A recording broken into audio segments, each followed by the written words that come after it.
না তুমি শ্রী গুরুদেবের পাদপদ্ম হৃদয়ে ধারণ করে অর্থাৎ গুরু পাদপদ্ম আশ্রয় করে যতক্ষণ না তুমি সৎসঙ্গে সাধু সঙ্গে এসে তাকে মন্থন করবে, মন্থন বিদ্যাটি শিখে নেবে, ততক্ষণ প্রেম ভক্তি উদয় হবে না।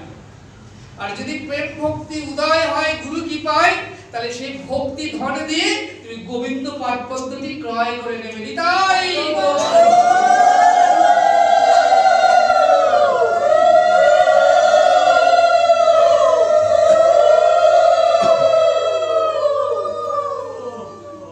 শ্রীমান মহাপ্রভু গোদাবরীর তটে রায় রামানন্দকে প্রশ্ন করেছিলেন, আচ্ছা বলো তো রামারায়, এই জগতের সব থেকে বড় ধন কোনটি,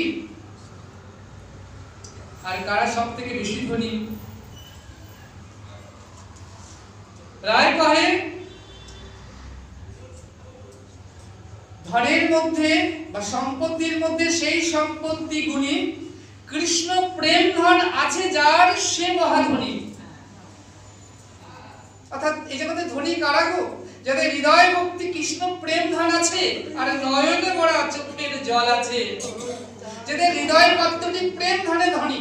আর যদি কারো হৃদয় পদ্মটি প্রেম ধনে ধনী থাকে, তারা তো তখন আন কথা বলবার, আন জিনিস দেখবার তাদের আর সময় নেই। মা কে কি করলো না করলো, কোন ভক্ত কত মালা জপ করছে, কোন ভক্ত কি করছে, তুমি ঠিকঠাক ভজন করছো না, তুমি ঠিকঠাক এটা করছো না, ওটা ঠিক হচ্ছে না, এত দেখার সময় কোথায়? তারা তো দিবানিশি হা গোবিন্দ হা নিতাই হা গৌর বলে দিবানিশি কেঁদে কেঁদে শুধু বলে আমার ভজন হলো না, আমার তো সাধন হলো না, আমার একটু কৃপা করো তোমরা, আমার যেন একটু ভজন হয়, একটু সাধন হয়, আমার আসা যাওয়াই সার হলো। আমি যেমন এলাম তেমনি গেলাম, আমার তো আসা যাওয়াই সার হলো।